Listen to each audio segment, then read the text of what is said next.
Classical dancer, Telangana ఉద్యమకారిణి, రాష్ట్ర గిడ్డంగుల corporation మాజీ chairman Rajani Saichand గారు ఇప్పుడు మనతో పాటు ఉన్నారు. ఆవిడతో మాట్లాడి ఏపీ తెలంగాణ పాలిటిక్స్ కి సంబంధించిన అనేక ఇంట్రెస్టింగ్ విషయాలను తెలుసుకుందాం.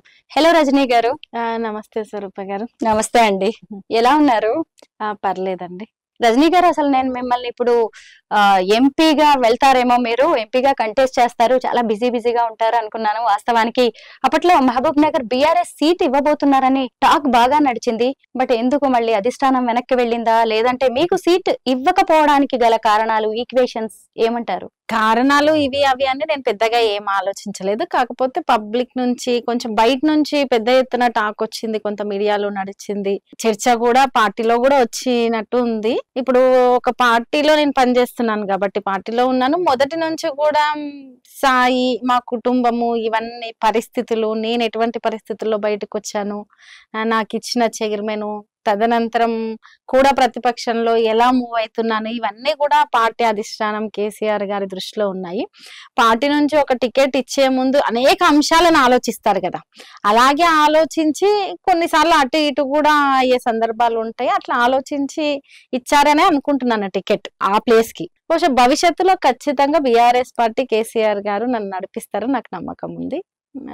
పార్టీ అధిష్టానం ఏది నిర్ణయిస్తే దానికి కట్టుబడి పనిచేస్తాను. ఎందుకంటే మన పనే మనం ఏందో చెప్తుందండి. మొదలు నేను ఈ డిఫికల్ట్ సిచ్యువేషన్ లో, ఈ ఫీల్డ్ లో నేను కష్టపడాలని చెప్పేసి ముందుకే అడిగేశాను. నిజంగా ముందుకు అడిగేయడానికి కారణం కూడా బీఆర్ఎస్ పార్టీ. ఆ రోజు నాకు ధైర్యం ఇచ్చి నడిపించింది. కాబట్టి భవిష్యత్తులో ఇంకా ఇంకా ఇంకా ఇలా నడిచి ఇలా ఉంటే అని వాళ్ళకు ఒక ఆలోచన ఉంటది కదా, ఒక ఆలోచన ఉంది. బాధ్యతగా ఆ రోజు నుంచి ఈ రోజు వరకు నన్ను సపోర్ట్ చేస్తూ ఉన్నారు. కొంత మన వార్త వచ్చిన మాట వాస్తవమే, బట్ కొన్ని కారణాల రీత్యా ఇవ్వలేకపోయారు. ఖచ్చితంగా భవిష్యత్తులో మాత్రం నన్ను రాజకీయంగా ఉమ్మడి పాలమూరు జిల్లాల్లో ఖచ్చితంగా నిలబెడతారు. మహబూబ్ నగర్ పార్లమెంట్ సీట్ అనేది ఇప్పుడు హాట్ టాపిక్ గా ఉంది. ఎందుకంటే అక్కడ చూస్తేనేమో ఒక సీనియర్ లీడర్ డికే అరుణ గారు బీజేపీ నుంచి కంటెస్ట్ చేస్తున్నారు, కాంగ్రెస్ నుంచి చూస్తేనేమో వంశీచంద్ర రెడ్డి గారు ఉన్నారు, ఇంకొక వైపు నుంచి చూస్తేనేమో ఆల్రెడీ బీఆర్ఎస్ సిట్టింగ్ ఎంపీ మన్నే శ్రీనివాస్ రెడ్డి గారు బరిలోకి దిగారు.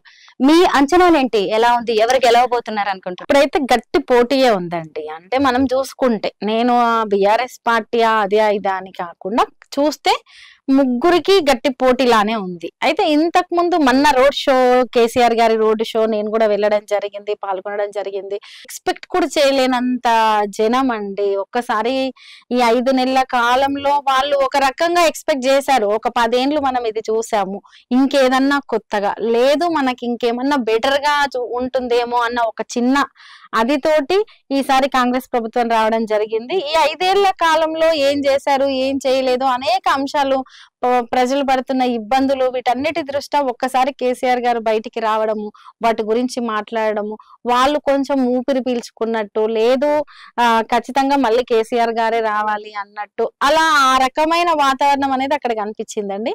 ఆ రోడ్ షో తర్వాత పరిణామం కొంచెం ఇంకా మారింది. తెలంగాణలో, ఒక్క మహబూబ్ నగర్ అనే కాదు, తెలంగాణలో అందరూ ఎదురు చూస్తున్నారు కేసీఆర్ గారు ఎప్పుడు వస్తారా, ఏం మాట్లాడతారా, ఏంటి, లేదు మా పంటల పరిస్థితి ఇట్లుంది, మా నీళ్ల పరిస్థితి ఇట్లుంది, కరెంటు పరిస్థితి ఇట్లుంది, వీటన్నిటి గురించి ఒకదాని తర్వాత ఒకరు కేసీఆర్ గారు మాట్లాడడము, రోడ్ షోతో బయటికి రావడము, చెప్పడము, ఇలా చేసుకునే వాళ్ళం, అలా చేసుకునే వాళ్ళం, ఇలా జరిగింది అని మాట్లాడడం, దాంతో ఒక్కసారిగా రాష్ట్ర రాజకీయాల్లో మార్పు అనేది జరిగిందండి.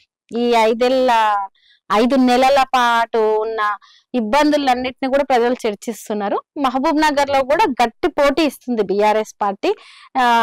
3 పార్టీల మధ్య రన్ అవుతుందండి. అంటే అసలు బీఆర్ఎస్ కి ఇప్పుడు 1-2 సీట్లు కూడా రావడం కష్టమే అనే ఇవి ఎక్కువగా వినిపిస్తున్నాయి. మాటలు కావచ్చు, వాదనలు, వార్తలు అనొచ్చు. బట్ మీ అంచనా ఏంటి, ఎన్ని సీట్లు? లేదండి, అంటే బీఆర్ఎస్ పార్టీకి అది అవాస్తవం. ఎందుకంటే మొన్నటి వరకు, ఇప్పుడు ప్రభుత్వం పోయి ఒక్కసారిగా ఎవరు ఎక్స్పెక్ట్ చేయలే. చాలా వరకు అంటే మెజార్టీ లాస్ట్ ఎలక్షన్ కి 1 week, main election assembly elections కి 1 వీక్ ముందు వరకు, ఒక 10 days ముందు వరకు కూడా, ఈవెన్ ఎగ్జిట్ పోల్స్ వచ్చే వరకు కూడా ఎవరు ఎక్స్పెక్ట్ చేయలేదు. ఆ తర్వాత ఎంబడే ఇటువంటి రిజల్ట్ చూసిన తర్వాత పబ్లిక్ అరే ఒక్కసారిగా ఇట్లా మారింది ఏంటి అనే ఆలోచనతోటి ఇంకా నెక్స్ట్ ఎంపీ ఎలక్షన్స్ కూడా అలానే ఉండబోతుంది, మరి బీఆర్ఎస్ పార్టీకి ఒక్కటి కూడా వస్తాయా రావా అని ఈ రకమైన చర్చ, అనాలిసిస్ అనేది చేసిరు. బట్ ఒక్కసారి కేసీఆర్ బయటకు వచ్చి మాట్లాడము, ఇప్పుడు ప్రజలు ఎదుర్కొంటున్న ఇబ్బందులు చూసిన తర్వాత బీఆర్ఎస్ పార్టీకి 10 సీట్లకు పైగా వచ్చేటట్టు ఉంది రాష్ట్రంలో పరిస్థితి అనేది మాత్రం ఇప్పుడు ఉంది. ప్రజెంట్ ఉన్న సిచ్యువేషన్ దాదాపు ఇంకా ఎక్కువే అంటున్నారు, కానీ 10 వరకు అయితే బీఆర్ఎస్ పోటాపోటీగా విన్ అయ్యే అవకాశాలు ఉన్నాయి.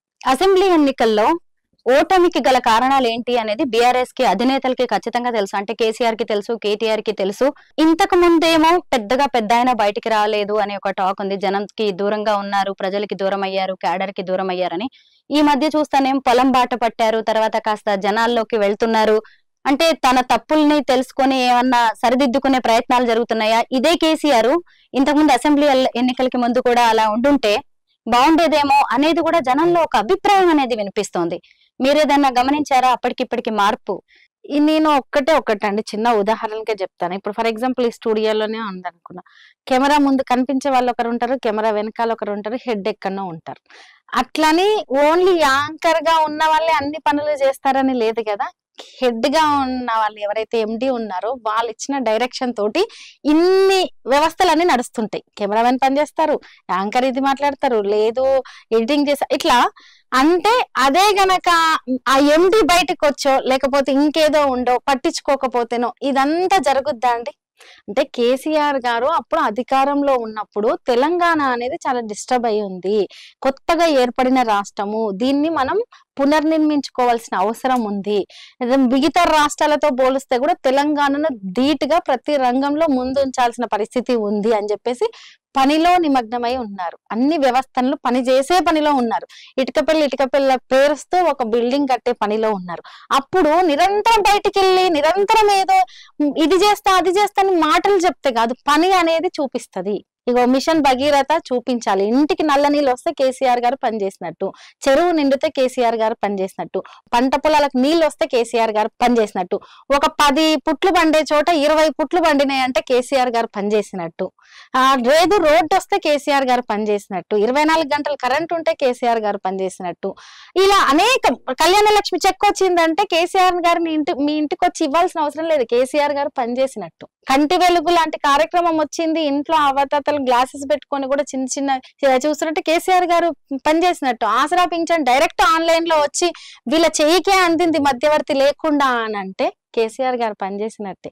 అంటే కేసీఆర్ గారు బలంగా పనిచేయాలంటే దాని మీద నిమగ్నమై ఉన్నారండి. అంటే ఈ తెలంగాణను సరిదిద్దే క్రమంలో ఆయన ఒక సీఎం గా చాలా బాధ్యతాయుతంగా ఒక విజన్ తోటి ఆ వర్క్ మీద నిమగ్నమై ఉన్నారు. ఆ పనియే ఆయన ఏంటి అనేది నిరూపించింది. ఇప్పుడు ఎందుకు బయటికి రావాల్సి వస్తుంది అంటే ఒక సరిదిద్దింది అస్తవ్యస్తంగా అంటే చిందరవందరగా అయిపోయే పరిస్థితులకు వచ్చేసినాం. కరెంట్ ఎటో అయిపోతుంది, వాటర్ ఎటో అయిపోతుంది. ఈ రోజు రావాల్సిన ఆసరా, ఈ 10 తారీఖు రావాల్సిన ఆసరా 30 తారీఖు కూడా రావట్లేదు. ఇంకేదో స్కీములు చెప్పారు, అవి రావట్లేదు. జిల్లాలు మారుస్తామంటున్నారు, పొద్దున్నలేసి తెలంగాణ తల్లి విగ్రహాన్ని మారుస్తామంటున్నారు. ఈ రైతులకు రైతు బంధు వచ్చే పరిస్థితులు ఇలా అవుతుంది. కాబట్టి కష్టపడి 14 ఏళ్ళు కష్టపడ్డాం, తెచ్చుకున్నాం, ఆత్మగౌరవ నినాదం ఎత్తినాము. నెక్స్ట్ ఏం చేసాము, ఏ రంగాల్లో అభివృద్ధి చేసుకుంటూ పోదామని చెప్పేసి పొద్దున్న లేస్తే అదే ఆలోచనతో ఉండి అదే పనిలో ఉన్నాము. ఈ రోజు మనం నిర్మాణం చేసింది కూడా అది లేకుండా పోతుంది. మరి వెళ్ళాలి, బాధ్యత ఉంది, ప్రతిపక్ష హోదాలో ఉన్నారు, ప్రజలు క్వశ్చన్ చేయమంటున్నారు కాబట్టి వెళ్ళాలి, అడగాలి, చూడాలి. అప్పుడు మీరు అందించిన పంట పొలాలే ఎండిపోతున్నాయి. అప్పుడు అయ్యో మాకు సాయం అందింది అన్న రైతే ఏడుస్తున్నాడు. ఇప్పుడు చూస్తున్నాం కదా మనం కూడా అనేక చోట్ల. మేము కామన్ గా బయటికి వెళ్తేనే చెప్తున్నారండి. అంతెందుకు, పిల్లలు ఇంట్లో కామన్ గా ఒక 1/2 అవర్ కరెంట్ పోతే కాంగ్రెస్ వచ్చింది కరెంట్ పోయింది అంటున్నారు. తక్కువ అనేస్తున్నారండి, కాలనీలో పిల్లలే అనేస్తున్నారు. పిల్లలే అంటే వాళ్ళకేం రాజకీయాలు తెలుసా? తెలీదు. కాంగ్రెస్ వస్తే ఇట్లే ఉంటది మమ్మీ అని. అంటే మా ఇంట్లోని కాదు, బయట మేము కాలనీలలో ఇంకోరి ఇంటికి వెళ్ళినప్పుడు కూర్చుంటాం, కరెంటు పోయిందంటే అక్కడ నుంచి వాయిస్ అది వినబడుతుంది.